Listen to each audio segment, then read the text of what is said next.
A maldição do primeiro milhão. O milionário, que descobriu que era pobre.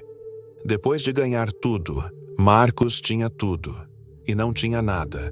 Aos 32 anos, ele contemplava o extrato bancário que marcava 7 dígitos e sentia um vazio tão profundo que nem todo aquele dinheiro conseguia preencher. O primeiro milhão havia chegado. A meta que perseguira obsessivamente como um cão faminto finalmente fora alcançada. Mas por que então aquela sensação devastadora de estar mais perdido do que nunca? Por que o apartamento de cobertura com vista para a cidade parecia uma prisão luxuosa? Por que o silêncio ensurdecedor de suas noites vazias era mais doloroso que qualquer pobreza que já experimentara? Ele conquistara o mundo inteiro e perdera sua alma no processo.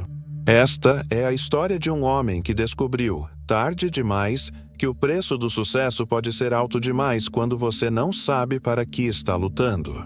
Tudo começara 10 anos antes, quando Marcos ainda era apenas um jovem comum, com sonhos comuns e uma vida que fazia sentido.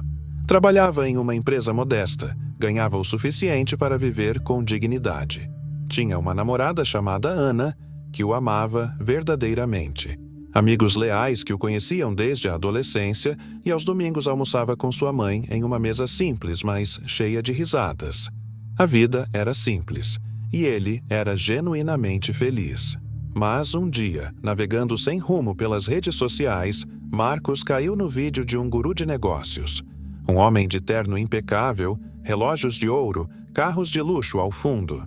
Você nasceu para ser extraordinário, não medíocre, dizia o homem com voz carregada de convicção. O primeiro milhão é apenas o começo. É a prova de que você é diferente da massa. Se você não tem seu primeiro milhão aos 30, você fracassou na vida. Aquelas palavras se cravaram em sua mente como anzóis envenenados, infectando cada pensamento. Naquela noite, Marcos olhou ao redor de sua casa modesta e, pela primeira vez na vida, sentiu vergonha profunda do que tinha. Sua casa parecia uma confissão pública de fracasso. Seu carro usado, um atestado humilhante de mediocridade. Sua rotina tranquila, uma rendição covarde aos sonhos pequenos. Decidiu naquele momento que mudaria, que seria rico, que provaria seu valor, custe o que custasse. E custou absolutamente tudo. Os primeiros sacrifícios foram sutis, quase imperceptíveis. Parou de ver os amigos nos fins de semana. Estou construindo algo grande, vocês não entenderiam, dizia com arrogância crescente enquanto eles saíam para jogar futebol, tomar cerveja e simplesmente viver. Sua namorada, Ana, começou a reclamar da ausência emocional. Você está fisicamente aqui, mas sua mente está sempre em outro lugar. Ela chorava nas noites em que ele finalmente voltava para casa. Marcos irritava-se profundamente com essas fraquezas emocionais dela. Ela não entende o sacrifício necessário para vencer. Ninguém entende, pensava com amargura, enquanto trabalhava até as 4 da madrugada em esquemas cada vez mais agressivos e questionáveis de negócios. Ana partiu após 3 anos de relacionamento morrendo lentamente. Ela disse chorando: "Eu te amo, mas você ama mais o dinheiro que ainda não tem do que a vida que já temos."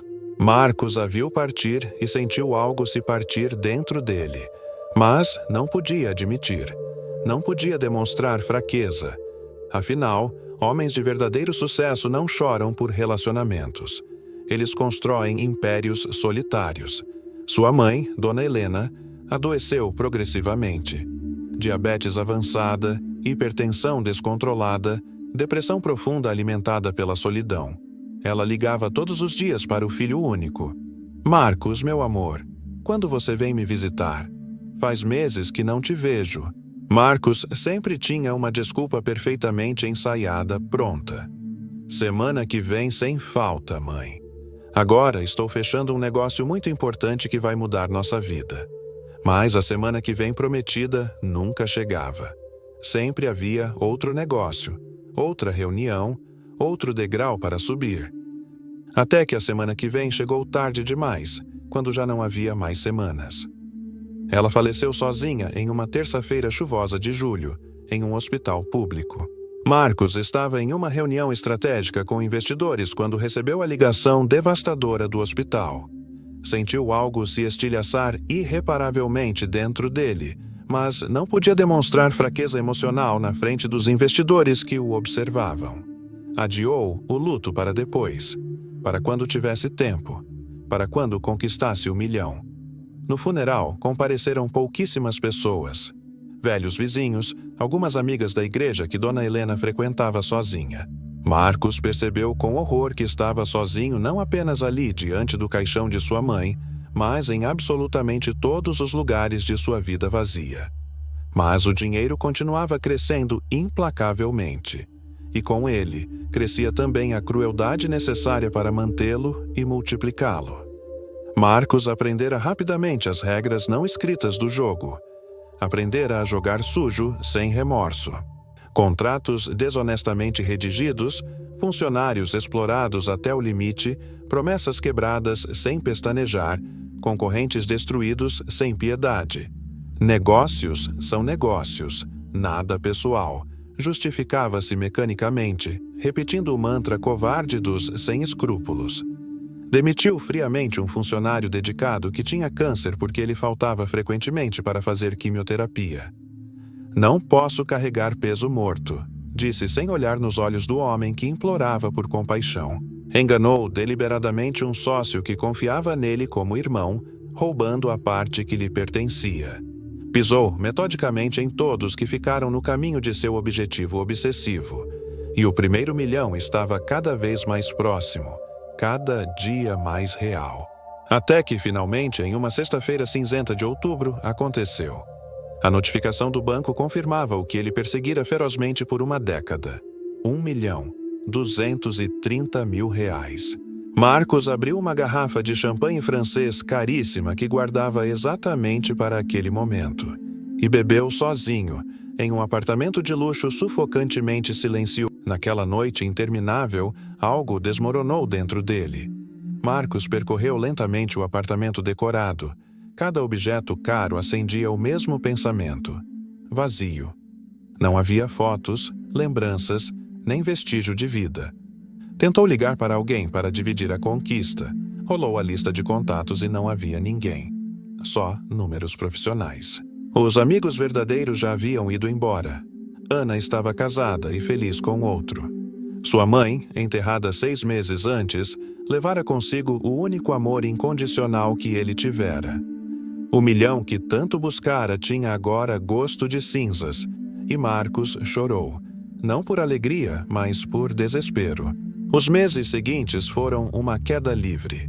Compras compulsivas, carros, relógios, roupas que nunca usava, não preenchiam o buraco. Ataques de pânico tornaram-se frequentes.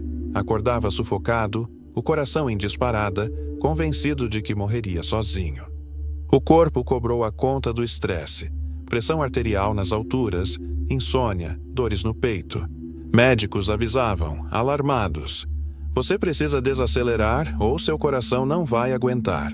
Mas desacelerar significava encarar o vazio que ele havia construído, e ele não sabia como.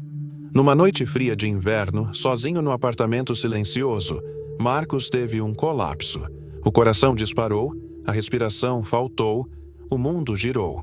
Pensou que fosse morrer e, pior, percebeu que ninguém sentiria sua falta.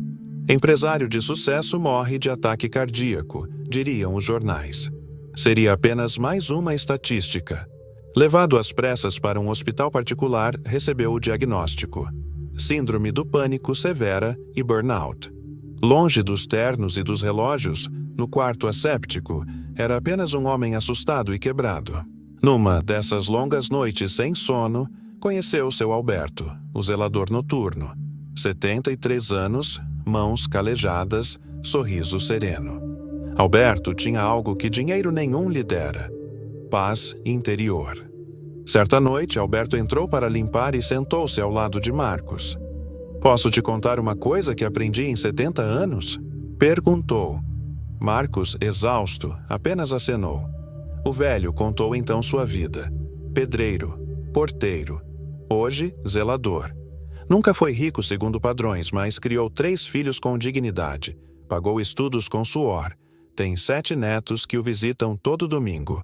Uma esposa de décadas que ainda lhe segura a mão, amigos verdadeiros que apareciam à noite se precisasse. Durmo tranquilo, disse ele. Nunca roubei nem pisei em ninguém para subir.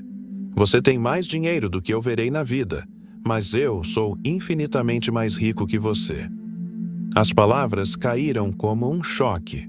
Marcos tentou argumentar, mas não encontrou defesa. Aquilo era verdade. Alberto prosseguiu. Riqueza verdadeira não é número numa tela. É o que você cultiva em relacionamentos.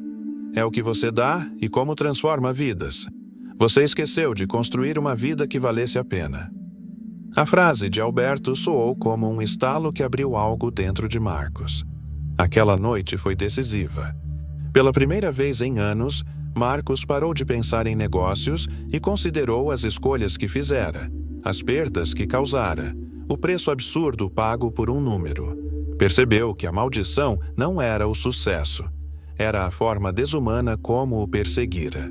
Tinha sacrificado amor, família, amizade, saúde e dignidade. Ao receber alta 3 semanas depois, não era o mesmo homem. Não abandonou seus negócios, mas transformou a maneira de conduzi-los. Tratou funcionários como pessoas, estabeleceu valores éticos, renegociou contratos injustos e usou parte do dinheiro para fins maiores. Criou uma fundação para ajudar famílias de baixa renda com educação e saúde. Pagou tratamentos médicos escondido para quem precisava. Foi atrás do funcionário que demitira por causa do câncer, pediu perdão de joelhos e pagou seu tratamento. Reconciliou-se com alguns amigos, outros nunca poderiam ser recuperados, e ele aceitou isso com humildade. 1 ano e meio depois tinha menos dinheiro na conta, mas era muito mais rico no que realmente importava. Acordava com propósito, dormia em paz. Trabalhando como voluntário na própria fundação, conheceu Maria, professora e voluntária. Alguém que não se impressionava com status, mas com caráter e bondade. Ainda inseguro e marcado pelo passado, Marcos, porém, tinha algo autêntico a oferecer além de um extrato bancário. Aprendeu, da maneira mais cara, que sucesso sem significado é apenas uma prisão dourada. O primeiro milhão que vale de verdade não é saldo bancário. É amor cultivado, bem concreto feito no mundo, vidas transformadas e um legado de humanidade. E você?